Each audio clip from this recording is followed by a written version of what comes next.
여러분 안녕하십니까. 방송으로 보는 신문 아침의 매일경제입니다. 오늘도 미세먼지가 나쁠 거란 예보가 나왔습니다. 코로나뿐만 아니라 미세먼지를 막기 위해서라도요. 마스크를 꼼꼼히 쓰고 외출하시는 게 좋겠습니다. 그럼 오늘도 아침 신문 일면 기사부터 전해드립니다. 먼저 매일경제입니다. 광명 시흥 공무원도 신도시 땅을 샀다. 이거 어디까지 가는 겁니까? 광명시 6명, 시흥시 8명 확인됐습니다. 토지 형질 불법 변경도 포착됐다. 내부 정보 이용한 투기가 아닌가 이렇게 의심을 사고 있습니다. 다음은 국민일보 보겠습니다. 땅 투기 논란이죠, 지금. LH입니다. 그런데 가짜 출장까지 2,800여 명이 부정수급한 게 적발이 됐다고 합니다. 작년 3월, 5월 내용을 보니까요. 직원 3명 중 1명꼴로 가짜 출장을 다녀왔답니다. 그럼 출장 간 게 아닌데 돈을 받았다는 얘기가 되는 겁니다. 금액은 5억에 육박, 처벌은 송방망이다. 요새 LH 계속 일면 기사에 나오고 있습니다. 이번엔 한국일보 보겠습니다. 방위비 분담금 바이든 할인은 없었다. 이런 내용입니다. 한국과 미국 2025년까지 방위비 타결을 지었습니다. 이거 어렵게 참 오래 걸렸습니다. 올해 13.9% 오른 1조 1,833억 원으로 확정됐습니다. 올해입니다, 일단. 그런데 인상률은요, 물가를 반영하는 게 아니라 우리나라 국방비 증가 비율을 반영한다. 그렇다면은 그걸 따르면 2025년에는 1조 5천억 원 정도가 될 거라고 봅니다. 그렇다면 이렇게 얘기합니다. 이게 트럼프 때 50% 인상 요구한 거하고 뭐가 다릅니까? 이런 얘기가 나오고 있습니다. 마지막으로 세계일보 보겠습니다. 식지 않은 영끌, 은행 가계대출 처음으로 1,000조를 넘었다. 이런 내용입니다. 작년에 900조를 넘은 지 1년 만에 폭증해서 1,000조를 기록한 겁니다. 2월 은행 대출 잔액 1,003조 1,000억. 한 달 사이 주택담보대출이 6조 이상 늘었다. 그러니까 여전히 영끌을 돈 모으기는 계속되고 있다. 이런 내용을 담고 있습니다. 지금까지 일면기사 짚어봤고요. 오늘도 뉴스의 행간을 깊숙이 읽어주시기 위해 네 분께서 자리하셨습니다. 한 분씩 소개해드리겠습니다. 먼저 화면 가장 맨 왼쪽에 윤영걸 전 매경닷컴 대표, 오늘도 자리하고 계십니다. 그리고 그 옆에는 현근택 전 민주당 법률위 부위원장 나오셨고요. 그리고 이준석 전 미래통합당 최고위원도 자리하셨습니다. 그리고 마지막으로 박창한 장대 교수 나와 계십니다. 안녕하세요.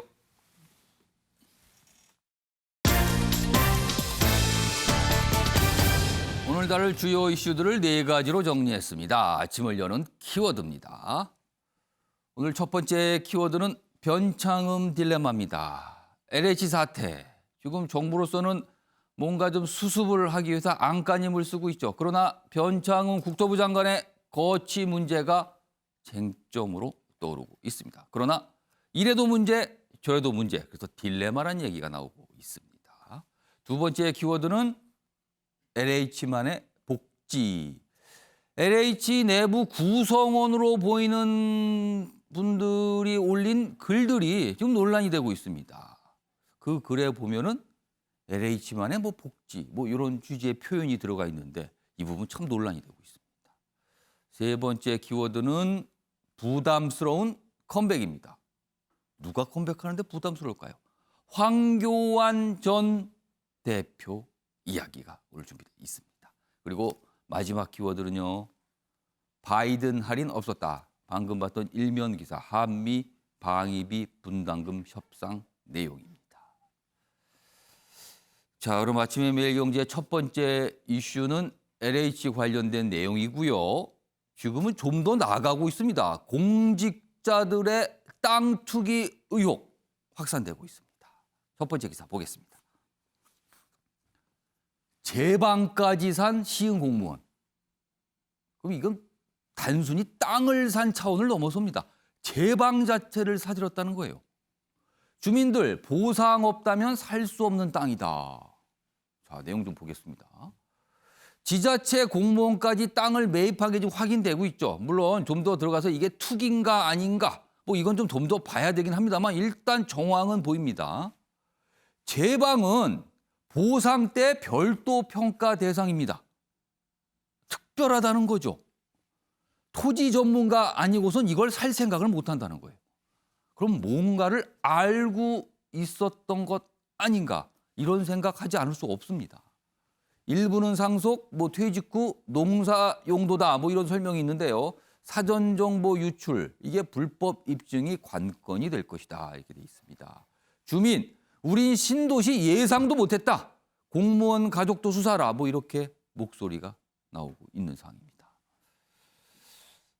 기사 하나 더 보겠습니다. 이번엔 다른 지역으로 갑니다.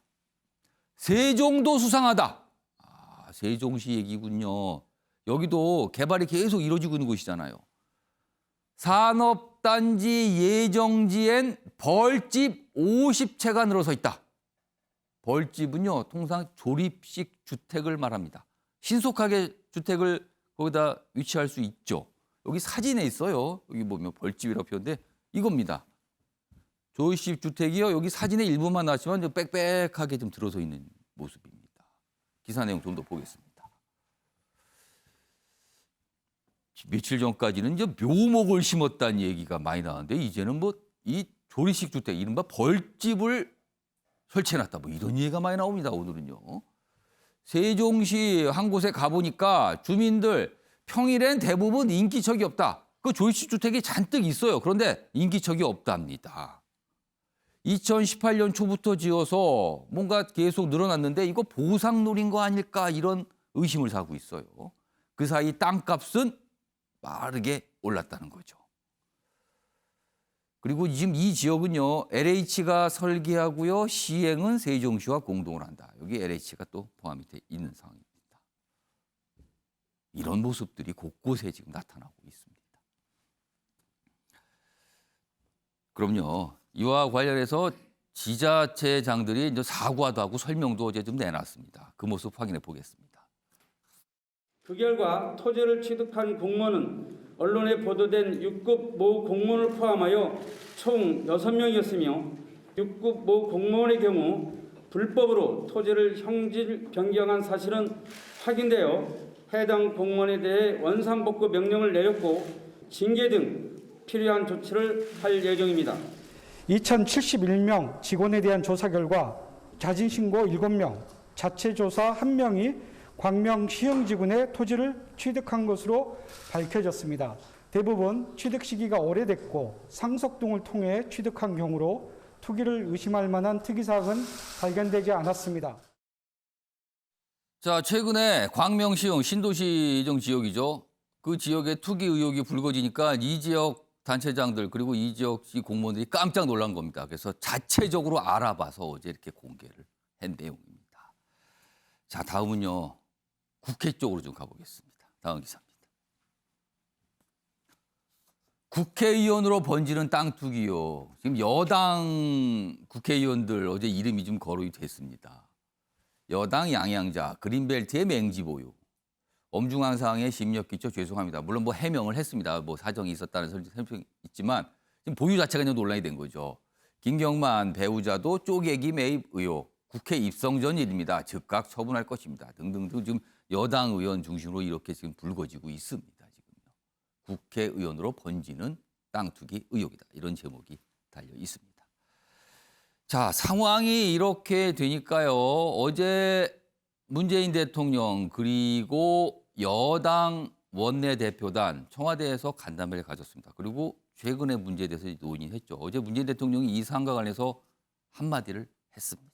그 내용 확인해 보겠습니다. 지금 LH공사 직원들의 토지 투기 문제로 국민들의 분노가 매우 큽니다. 개발을 담당하는 공공기관 직원이나 공직자가 관련 정보를 부당하게 이용하여 부동산 투기를 한다는 것은 우리 사회의 공정과 신뢰를 바닥에서 무너뜨리는 용납할 수 없는 비리행위입니다. 공직자의 부정한 투기 행태를 원천적으로 차단하고 투기 이익을 철저히 막는 등 부동산 거래의 투명성을 획기적으로 높이기 위한 제도 마련에 국회에서도 각별한 관심을 가져주기 바랍니다.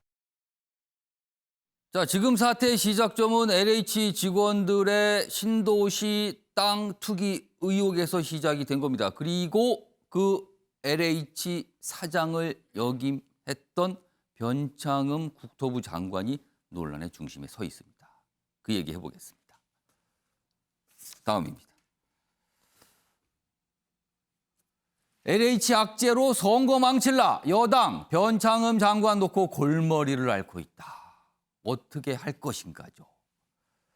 당내 경질론 목소리가 나오고 있고요. 그러나 지도부는 일단 시장 안정이 먼저입니다. 그러니까 경질론에 대해서는 선을 긋고 있는 거죠. 근데 상황 따라 유동적이다. 합동조사단 1차 결과가 영향을 줄 듯하다. 이렇게 돼 있습니다. 여당은 골머리다. 지금 이렇게 돼 있습니다. 자, 다음 기사 더 보겠습니다. 이번엔 문재인 대통령과 관련돼서 이 내용을 설명하고 있어요. 문 대통령의 변창흠 딜레마다. 바꾸자니 레임덕 가속. 그러니까 장관을 교체하고 이게 좀 임명권자로서 힘들어진다는 거죠. 그리고 저쪽으로 갑니다. 그냥 두자니 보궐선거가 또 걱정이다. 이겁니다. 여기 보면 여권, 경질은 이르다면서도 누구든 책임질 일 있으면 저야.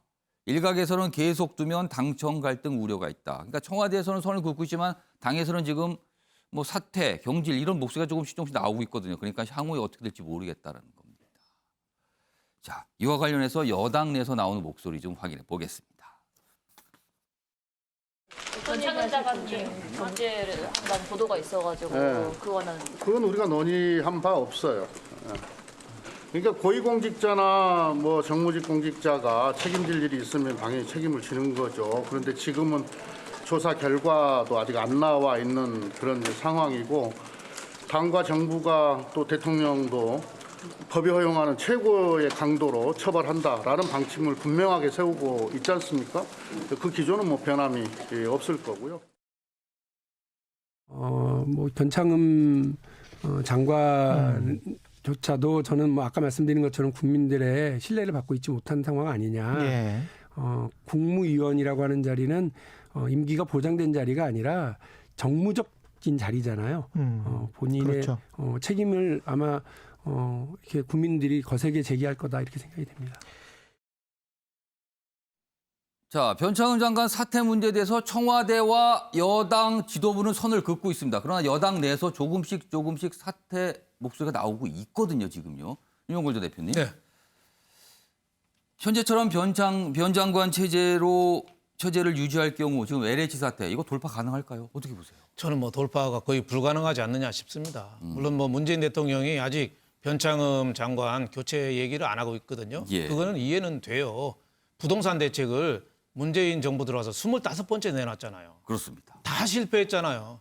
25전 25패 되잖아요. 아. 자칫하면은 지금 이 25번째 내놨는데 이 5번째 내놓은 사람부터 바꾸면 또 혼선에 빚으니까 예. 자칫하면 이거 레임덕 아니야? 뭐 이런 걱정이 돼서 주춤거리긴 하는데 예. 제가 보기에는 더 이상 두기는 좀 곤란하지 않느냐. 어. 예, 오늘 1차 조사 결과 발표하거든요. 예. 예, 이번 주나 다음 주 중에는 저는 당연히 바뀌리라고 봐요. 음. 이 LH공사 사장을 했잖아요. 예. 예, 옛날에 그 LH 전에 예. 토지공사, 주택공사였거든요. 그렇습니다. 그때 제일 싫어하는 신문 제목이 뭐냐면 토지공사는 땅 장사, 주택공사는 집 장사. 신문에 헤드라인으로 나면은 신문사 떼어왔어요.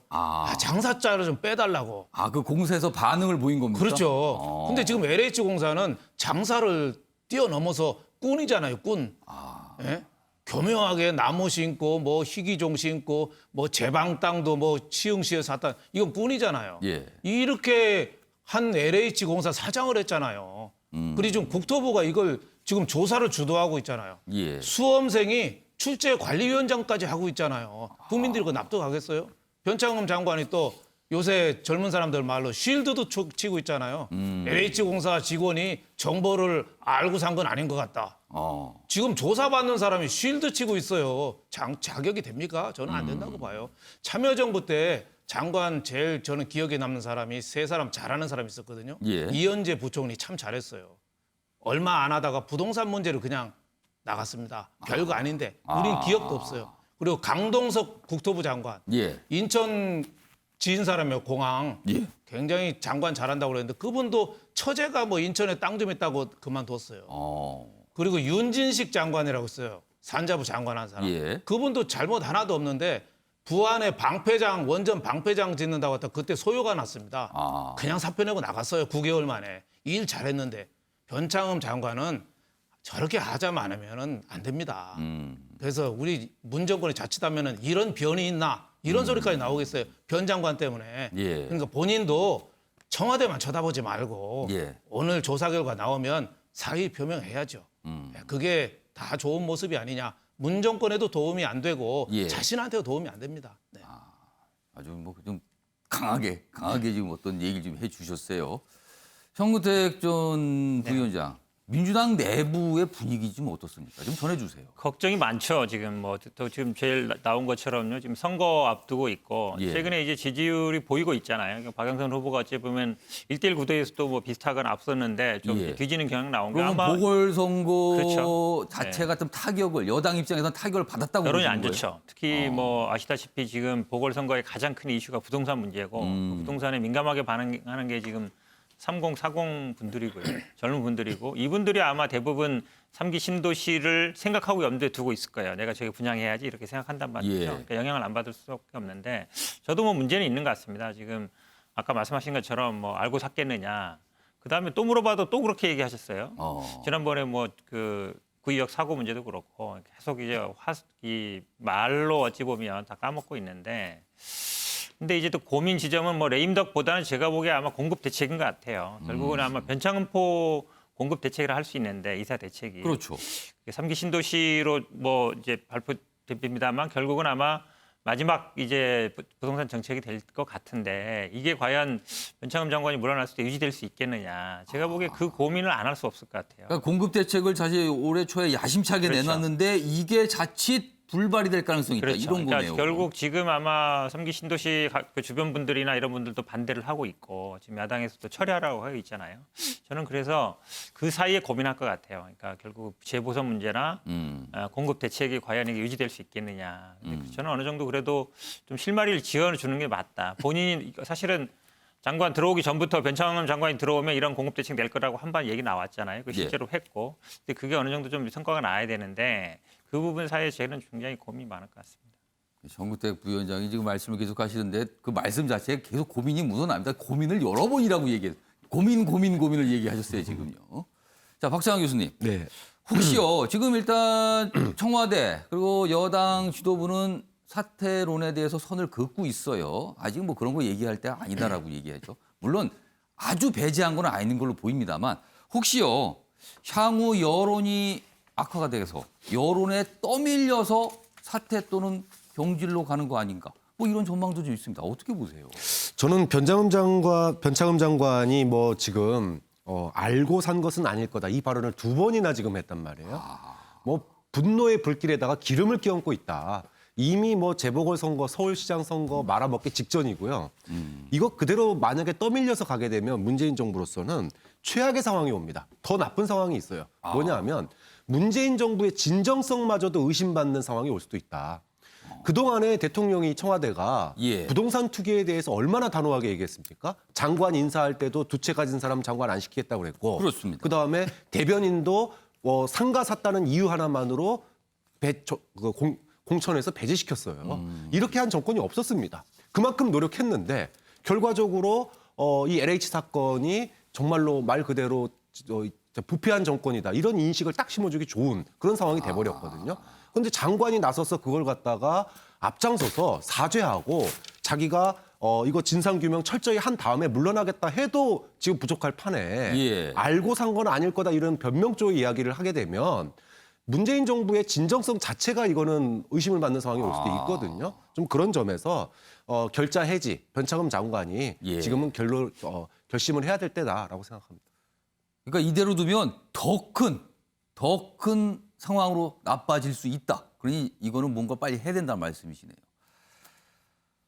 아무튼 어제도 그렇고요. 오늘도 이 얘기 참 많이 나오고 있습니다. 자, 그럼요. 다음 주제인데요. 역시 LH와 관련돼 있습니다. 좀 관점이 좀 다른 쪽에서 보고 있어요. 수사 상황입니다. 검경 오늘 LH 수사 협력을 논의한다. 그런데 조사단의 검사 2명만 파견이다. 지금요, 이 LH 사안과 관련해서는요, 정부 합동 조사단이 있습니다. 그러니까 정부가 뭔가 들여다보는 거예요. 그리고요, 합동 특별 수사 본부가 있습니다. 거기는 수사를 하는 곳입니다. 조사와 수사의 차이가 뭐냐고요? 수사는 강제로 뭔가를 할 수 있는 거죠. 조사는 상대방이 동의를 해줘야지만 뭘 알아볼 수 있는 거고요. 좀 강도가 다릅니다. 그런데 조사단의 검사가 2명 파견이 되는 겁니다. 내용 보겠습니다. 자, 협의체 구성. 검찰의 역할은 최소화다. 합수본, 여긴 수사하는 곳입니다. 합수본의 검사 인력 지원은 없습니다. 이렇게 된 겁니다. 그러니까 이 상황이 이게 뭐지요? 라고 이 기사를 지금 보고 있어요. 기사 하나 더 보겠습니다. 정부, 검찰 빼놓고 LH2기 합수본 770명 규모로 꾸렸다. 대규모로 꾸렸는데 여기에는 검사는 포함이 안 돼 있는 거죠. 올해 출범한 경찰청 국가수사본부 중심입니다. 그리고 금융위, 국세청 등에서도 이제 파견이 되는 거죠. 뭐 정부에서는 계속 유기적 연계, 그러니까 검찰, 경찰의 연대, 소통, 협의, 뭐 협력 이런 얘기를 강조하고 있어요. 그런데 막상 수사 때 보면 여기는 없거든요, 검찰이요. 뭐 이런 얘기를 좀 담고 있습니다. 검찰은 기소 담당, 역할 분담이 해야 된다. 이걸 분명히 했다. 뭐 이렇게 또 설명돼 있습니다.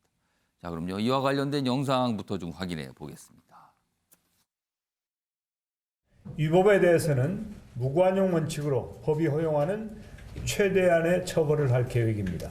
수사를 맡고 있는 경찰과 영장 청구와 공소의 제기 및 유지를 담당하는 검찰 간의 유기적인 소통과 연계가 무엇보다 중요합니다. 검경 간의 유기적 협력, 협의, 그게 이제 대통령님 당부 강조 말씀이셨거든요. 뭐 그런 부분과 관련해서 완전한 합의를 이뤘고 현행 수사권 개혁 제도 하에서 실질적으로 국민들이 걱정하시는 부분에 대한 충분한 어떤 그 대응 태세가 만들어졌다. 협력 관계로 같이 하는 거니까 네. 거기 법과 규정에 잘 맞춰서 이렇게 하는 것으로 이야기를 했습니다. 수사본부에는 아니고 이 조사단에 검사가 와서 함께하는 거죠. 우리가 쥐를 잡는데 뭐 흰 고양이, 검은 고양이 가릴 것 없지 않겠습니까? 예. 필요하면 다 관계되는 담당자들을 불러서 합동으로 그 역량을 수행토록 하는 것은 필요하다고 생각되기 때문에 예. 검찰을 배제해야 된다라는 것도 매우 기계적이고 맹목적인 형식의 논리이고 예. 필요하다고 한다면 능력 있는 검찰 또 검사들을 차출해서 합동수사본부에 그 파견 형식으로 예. 그 수사에 참여토록 하는 것이 저는 옳다고 생각했습니다. 예. 자, 민주당 내에서도 이 수사에 검사가 참여할 수 있게 파견을 통해서 참여할 수 있게 하는 게 필요하다. 뭐 이런 주장 나오지만 일단은 그렇게는 안 되고 있는 상황입니다. 그렇게 안 하기로 좀 방향을 잡고 있죠. 자, 이 얘기 좀 해보겠는데요. 자, 오늘 이준석 전 최고위원 자리하셨는데 최근에 사실은 5인 이상 집합금지 방역수칙 위반 이 문제가 좀 불거져서 좀 논란이 됐었어요. 오늘 아마 좀 한마디 하셔야 될 것 같은데 제가 발언 기회 좀 드릴게요. 예, 제가 우선 뭐 방역수칙 미준수로 인해 가지고 국민들께 또 시청자분들께 심려를 끼쳐드려 죄송합니다. 앞으로 방역수칙 철저하게 준수하고 또 반성하겠습니다. 네, 앞으로는 꼭 철저하게 지키셔야 됩니다. 예, 오늘 또 다시 한번 좀 사과를 좀 했습니다. 자, 그럼 이 얘기 좀 방금 봤던 영상, 그다음에 기사와 관련된 얘기 좀 해보겠습니다. 자, 수사단이 아닌, 그러니까 수사본부가 아닌 그냥 정부 조사단의 검사 2명이 파견이 됩니다. 근데 역할은 법률 지원입니다. 이 부분 좀 어떻게 보셨어요? 저는 결국 조사라고 하면요 저인 방식이거든요. 그러니까 전부 다 광범위하게 뭐 전수조사 이런 단어가 붙지 않습니까? 예. 그런 광범위하게 저인 방식으로 수색을 하겠다라는 얘기인데 국민들이 진짜 바라는 거는 딱 문제되는 사람들 작살로 찍어 내려가지고 단죄하는 것이 중요하다 이렇게 볼 겁니다. 예. 그래서 윤석열 총장이 제시했던 방법론처럼 LH부터 이렇게 범위를 넓혀가면 사람에게 수색할 것이 아니라 차명이라든지 이런 거 다 밝히려고 하면은 돈 되는 땅부터 살필 것이다. 그렇게 수사를 해나갈 것이다. 돈의 흐름을 추적할 것이다가 이제 윤석열 총장이 제시한 방법이었는데 예. 저는 그게 오히려 국민들한테 공감이 되는 방법론이 아닌가 이렇게 생각하고 저는 이걸 굳이 이제 그 병원에 치료받는 것에 비유한다면은 정말 이게 국가에서 중요한 수사고 조사라고 생각한다면요. 예. 예를 들어 저희 가족이 뭐 암 수술을 받아야 되고 이러면은 가서 저는 이 의사가 가장 경험이 많고 가장 그 수술을 많이 해본 의사이길 바랍니다. 저는. 아무래도 그러겠죠. 네, 많은 뭐 수술을 해본 의사를 선호하겠죠. 배웠기 때문에 할 수 있다 뭐 이런 게 아니라 예. 진짜 이 부분에서 전문성을 가지고 있고 잘 아는 분에게 제 가족을 맡기고 싶은 거거든요. 그런 것과 마찬가지로 경찰도 할 수 있어 이런 걸 지금 이제 국민들을 설득하려고 하는 것보다는 이런 대형 수사에 대해 대형 비리 수사에 대해 경험이 많은 검찰이 예. 이번에 좀 주도권을 갖게 하는 것이 어떻겠냐. 이게 지금 이 비리를 만약에 굉장히 심각하게 국가가 바라보고 있다면은 예. 해야 되는 선택이 아닌가 그렇게 생각합니다. 정부로서 이제 이 부분을 정부가 지금 고민하고 있는 거예요, 사실은요. 이 얘기는 이제 청구택 전 부위원장님. 네네. 사실은 올해 들어서 검경 수사권 조정이 시행이 되고 있어요. 그렇죠. 예. 검찰이 수사할 수 있는 부분은 아주 좁혀졌고 이제 경찰이 대부분 하게 되는 상황이죠. 그리고 더더군다나 이제 중수청 이게 또 별도로 또 이제 추진이 되고 있는 상황이에요. 그것도 역시 수사권과 관련돼 있는 건데 이런 상황에서 정부는 검찰이 이번에 수사에 참여해서 어떤 수사의 성과를 내고 이게 불편했던 건가요? 어떻게 보세요? 그건 아닌 것 같고, 그러니까 결국 기본적으로 뭐 중수청하고는 관계없고 예. 기본적으로 현재 사건은 이제 경찰이 수사권이 있는 것 같고요. 물론 앞으로 뭐 공직자 관련 뭐 4급 이상이라든지 뭐 3천만 원 이상 나오면 그다음에 뭐 직권남용이라든지 뭐 공무상 비밀 누설이 나오면 아마 검찰 수사의 대상이 될 수 있는데 예. 저도 사실은 이상민 의원 의견에 좀 동의하는 편이에요. 파견에 대해서. 그렇죠. 왜냐하면 지금 조사단 같은 경우에는 강제 수사권이 없거든요. 어찌 보면 그렇죠. 개인정보 동의받아가지고 그걸로 열람하는 거기 때문에 사실 수사는 아니에요. 수사는 이제 수사단에서 하는 거잖아요. 그럼 아마 좀 걱정되는 게 그동안은 대부분 수사단을 꾸리면 검찰이 중심으로 꾸리고 경찰이 그 밑으로 어찌 보면 파견 들어가서 지휘를 받는 구조였기 때문에 검사가 들어갔을 경우에는 검사가 주도하는 게 아니냐 이제 이런 인상을 줄까 봐 걱정하는 것 같은데 예. 저는 그럴 필요 없다고 봐요. 왜냐하면 사실 외국 같은 데는요 경찰이 수사 주도하면 경찰이 파견 가서 보조하는 경우도 있거든요. 근데 실제로 지금 아마 파견 가는 검찰도 보면 한 2005년에 수료하신 분 한 분, 그다음에 2010년에 수료하신 분인데 일기 신도시 수사가 언제 있었냐면 90년에 있었어요. 2기 신도시는 2005년에 있었습니다. 예. 그러면 아마 이 부부장 검사 같은 경우에는 뭐 그 수사 했는지 모르겠지만 최소한 2005년 2기 신도시 수사 정도 했던 분이 되려면 부장급 이상이라야 돼요. 뭐랄까, 그렇죠. 급수가 경험이 높아야 더, 되죠. 급수가 더 그렇죠. 높은 그렇죠. 검사야 된다는 부장 중에서 거네요. 약간 고참 부장이라든지 뭐 사장 검사급이어야 되는데 그런 분들이 한두 분 들어가서 결국은 수사했던 게 굉장히 중요하거든요. 예. 그런 분들이 가서 조언을 해주면 됩니다. 지금 수사단이 뭐 700명 얘기하지만 결국 방향을 잡아주는 거거든요. 지금 이제 어떻게든 가자. 파견된 검사 2명 사실은 수사단이 아니라 조사단으로 그러니까 가는 거예요. 저도 또. 제가 보기에는 수사단 예. 들어가는 게 맞고 수사단에도 조금 더 실무 경력이 있는 분, 이 조사를 해본 분. 기본적으로는 아마 2기 신도시 정도면 2005년이기 때문에 그 당시에 수사 실무자면은 아마 2000년대 초반 정도에 아마 이제 임관하신 분들일 것 같은데 그러면 이제 아마 부장, 고참 부장 정도 될 것 같아요. 이제 그런 분들이 저는 들어가는 게 맞다고 봐요. 그래서 사실은 그분들이 수사를 직접 하는 건 아니거든요. 예. 근데 방향을 잡아주는 거죠. 예를 들어 지금 여러 법들이 나옵니다. 법이 예. 한 뭐 10개 정도가 적용될 것 같은데 그 법이 적용되는지 안 되는지 아니면 어떤 부분에 대해 지금 예를 들어서 국토부 압수수색 같은 경우도 제가 보기엔 빨리 해야 되는데 예. 좀 늦고 있잖아요. 그러면 이제 어디를 압수수색하고 어떤 법을 적용하고 누구를 소환할지 이런 것들은 해본 사람이 하는 게 맞아요. 그러면 저는 뭐 좀 수사 경력 있는 사람이 수사 본부에 들어가서 근데 어느 정도 지금 지휘라고 예. 지휘라가 하고 지휘는 아니지만 조언을 할 수 있는 거거든요. 이런 일을 해라. 그러면은 할수 있다고 봐요. 법적으로도 파견은 문제가 없는 상황인 거죠. 파견할 지금? 수 있죠, 당연히. 파견 문제 안 그런데 되는 거죠. 그렇다면 지금 조사단은 2명인데 수사 본부에 굳이 파견이 그게 없는 아마 이유는 제가 뭐예요, 아까 말씀드린 그러면? 것처럼 결국은 그런 검찰이 파견되면 검찰이 수사를 하는 거 아니냐, 검찰이 지휘를 하는 거 아니냐 되는데 현행법에서는 어쨌든 그 지휘 경찰 수사를 지휘할 수 없게 돼 있어요. 수평 관계입니다, 지금은. 예. 그렇기 때문에 굳이 제가 보기엔 검사가 수사 본부에 가는 거를 마다할 필요는 없다라고 봅니다. 자, 요것도 이 주제도 윤영걸 전 대표님, 그다음에 박찬희 교수님 좀 발언 기회 드릴게요. 먼저 윤영걸 대표님은 어떻게 보셨어요, 지금 이 상황을? 지금 이게 부동산 수사라고 생각하는데 예. 이거 작전 세력, 주식시장의 작전 세력 수사입니다. 미공개 정보 활용해서 업무상 관련 있는 수사거든요. 예. 그럼 작전 세력에 맞는 수사를 해야 되잖아요. 예? 그러니까 산에 멧돼지가 있는데 멧돼지를 한 마리를 사냥하는 게 수사가 아니에요, 지금.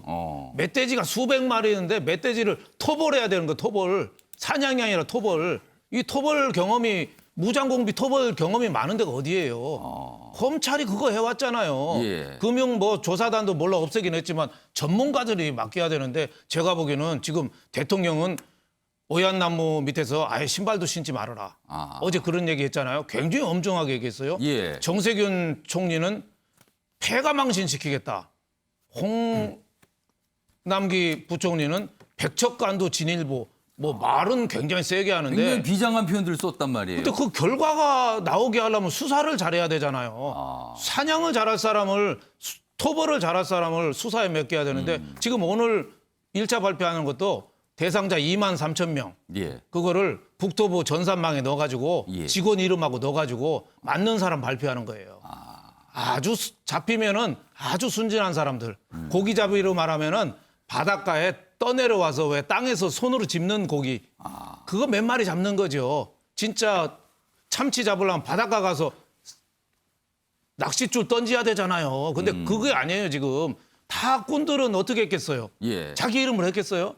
차명으로 하고 사돈의 8촌 동원하고 그것도 안보는 또 조건 계약하고 예. 여러 가지 했을 텐데 그걸 밝혀내야 되는데 지금 아주 순진하게 국토부 전산망 들어가서 이름하고 맞는 사람 오늘 발표하는 거예요. 대입 수험생 합격자 발표도 이렇게 안 해요. 그러니까 내가 보기엔 진정성이 없어서 지금 정부가 엄하게는 한다는데 시간 끌기 그리고 물타기 예. 그리고 오히려 상대방 국민의힘 당신들은 더 했다고 상대방 공격하기 이래서 초점을 지금 흐리고 있어서 이 국면이 굉장히 저는 장기화될 가능성이 높아 보인다. 이런 생각이 들어서 이상민 의원도 얘기했잖아요. 최고 고참위원이잖아요. 예. 법사위원장도 하고. 흰 고양이 검은 고양이 무슨 소용이냐. 쥐만 잘 잡으면 되지. 등서평에 얘기한 흑묘 백모는 아니에요. 예. 그거 빨리 해야죠. 지금 정부는 난 빨리 정신 차려야 된다고 봐요. 네. 자, 박찬호 교수님 발언 기회 드릴게요. 지난번에 이제 문재인 대통령이 박범계 장관 임명식 때 한 말이 한때 화제가 된 적이 있었습니다.